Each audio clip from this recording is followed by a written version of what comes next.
Hey, what's up, y'all? It's your girl Infinity, formerly known as Infinity Flow 1111. I just wanted to come on here because I've been guided to start using my voice again. Um, that throat chakra, sometimes it closes and sometimes you got to do the work to open it back up. And it ain't always easy, you know. Um, Sometimes you got to go through some shit. And if you see it's still a work in progress, I'm still a little hoarse. Um, Still got a little bit of inflammation that I'm getting rid of, but slowly but surely, it is happening. I I have been guided in so many different directions, and things are just falling into an alignment. And yeah, it's crazy because so many things that I have realized, like we are so attached to people, places, and things that we remain stagnant and we don't progress and we don't move. And whenever that happens, ancestors, God, or whoever what they say, subscribe to, will continue to pull and tug at your strings and implant seeds and whisper things in your ear. And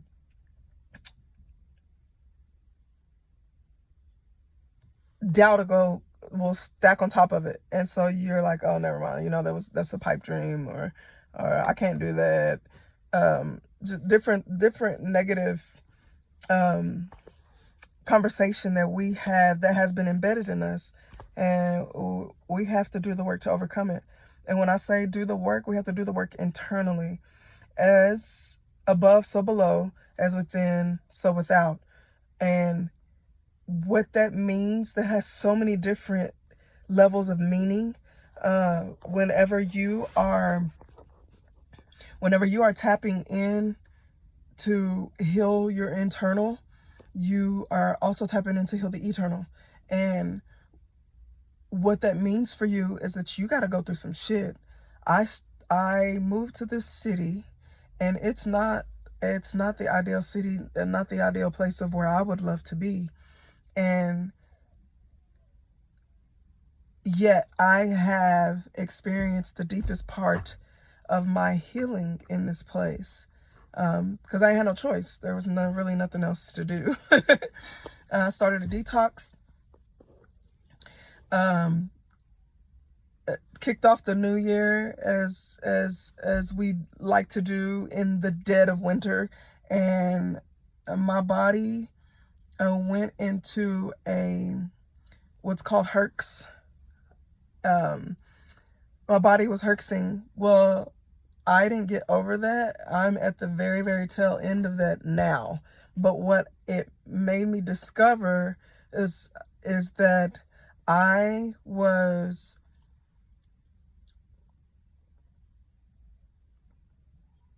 plagued with what we call parasites.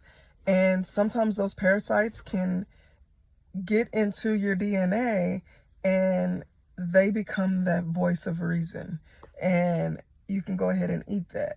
Oh, no, you should go here, knowing dang good and well we shouldn't. But the things that I have, TMI maybe, the things that I have witnessed this vessel expel and eliminate and get rid of has been crazy. Like, crazy in the sense that, wow, that has existed in me for so long. But let me tell you, backstory. I prayed a prayer that I would be the one to heal my family from everything that has plagued them. And I prayed this prayer. I remember sitting in Lotus Pose, and I was talking to Goddess. That's who I subscribe to. It's Goddess. And I was praying to Goddess, and I reassured that I was ready and I could do it, and I was dedicated. And what I learned is that you might want so badly for things to be and go a certain way for others, but they might not be ready for it and they might not want it. So accepting the fact that everybody's journey is different. Everybody's journey is different. Everybody comes to things in different times, realizations, epiphanies, if you will, at different times in their life. And it ain't for you to control. It's not for you to control, but you can continue to love them and continue on your journey. So ultimately what it's about and who it's about, it's not anybody else around you. We have been conditioned to put our focus and our love and our attention on everything and everybody outside of us, and we don't focus on us. And in that neglect, in that self-neglect, we cripple ourselves. So I just came back from a trip. I just came back from a trip, and I was called to go to this grocery store where this divine being was just setting all the vibes, right? And I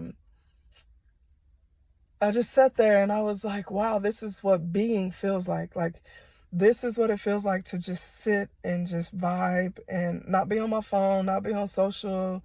Just, I had some African groundnut soup. It's just peanut soup. African groundnut soup. I had some coconut water. I had bought some oil, and I was just vibing to the music and just chilling. And of course, kids are drawn to me. So some kids came outside, and so I was talking to kiddos and showing them, they had a basketball. It's funny how the universe works. But we were just out there and just chilling. And I kept saying, oh, I need to go, I need to go, I need to go. And God has kept saying, be still and know, be still and know, be still and know. Lo and behold, right before they were closing, this gentleman walks up dancing, right? Dark chocolate. You can tell he was an old school player. He's coming up, and the energy that one of the little baby boy had when he saw him, he just lit up and just ran and just embraced this man. Well, he came, and there was a young lady that was sitting with me, and he was jamming. He was like, why y'all sitting down, trying to get us to get up and dance. And I was this close, but I didn't. Well, she ended up leaving, and I just stayed there. I just sat there, and I was like, oh, okay, I guess I'll get up. I'm going to get ready to go. And God has said, not yet. And so I sit there. Well, this man comes outside dancing, and dances up to me and leans across and says, so what gifts did you bring back?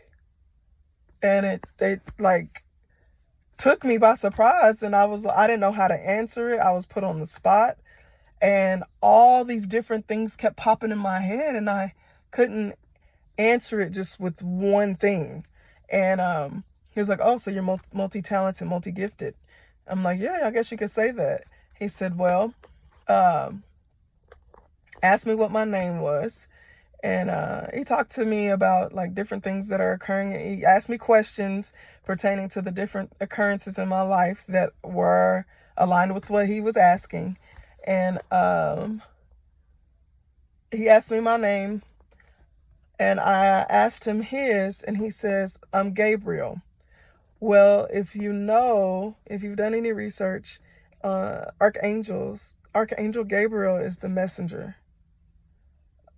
And it was crazy, the things that he was telling me about myself and about my journey and about my path, and the encouragement that he gave me to just keep going. Some of y'all might need to hear this, that you just got to keep going. And even when something takes you by surprise, even when you see or hear something that flips your stomach, that turns your stomach or gives you butterflies, and not in a positive way, you gotta keep going, because what that tends to do, when you get that feeling in the pit of your stomach and it's negative, that's old emotion being triggered. That feeling is tied to old emotion that was stored in that area. And that emotion can set you on a whirlwind, because when it occurred for me after the very tail end of the trip, when it occurred for me, I began to go down this path of thought resistance and making up things that I didn't even know was true. And finally, I had to nip it in the bud and talk myself through it through my experiences of healing. I was able to talk myself down and just say, whatever. I've been here before. I've loved this way before. I have experienced loss like this before. And what's it going to do again? I made it. We always make it. It's the resistance. We don't want to feel that again. We don't want to feel that hurt again. We don't want to feel that burn again. We don't want to just, I don't want to say burn. Yeah, I could say burn, because in my healing, I'm like, whoo, God dog it. I don't want to feel this again. And so you start to doubt, and then that festers and that manifests, and then it just piles on and piles on and piles on and piles on and piles on. So that doubt starts to cripple. That doubt starts to cripple and overconsume your belief. But I brought my belief back up. Whatever is meant to happen is going to happen. Whatever is meant for you to have, you are going to have it. You can't doubt. You can't doubt. If there is something that you have set in your heart and mind and it has been revealed to you, especially when it has been revealed to you, especially when it has been confirmed by goddess or God or ancestors or what have you, you cannot doubt whenever something happens. Now, let's focus on that trigger. Why did it trigger you? I've been here before, so why did it trigger me? Why did that trigger me to start doubting the confirmation that I've already received? And so I had to unpack that. And so as I was on my way back home, that's what I spent time doing, because it took me probably about 3 or 4, no, it took me a long time to get home. But as I journeyed back to my dwelling, I ain't gonna say home because this is not my home. As I journeyed back to my place where I live, I had to unpack that. Why did that trigger me? Because I've been there before, you know what I'm saying? I've felt this before. So why am I triggered? Why did I get triggered? So I had to have a conversation with Goddess. All right, Goddess, what do I need to do? Well, it all pointed back to, so this is full circle. Yep. It all pointed back to, I obsessed over other people. I obsessed over other people and how they felt for me. And my fear of abandonment triggered that feeling, when this whole entire time in my whole entire existence, I should have been obsessing over myself. Let me say that again. I should have been obsessing over me.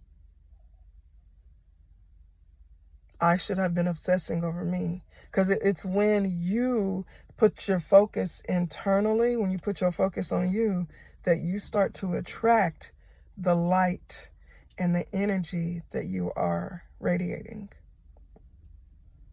Fall in love with yourself. Fall in love with yourself and watch what happens. Trust and believe that what's meant for you will not escape you. What you desire desires you. With that being said, there's love here for you, and I hope y'all are having a wonderful time in this crazy energy. Stay in love and stay connected to nature. Love, peace, and coconut hair grease.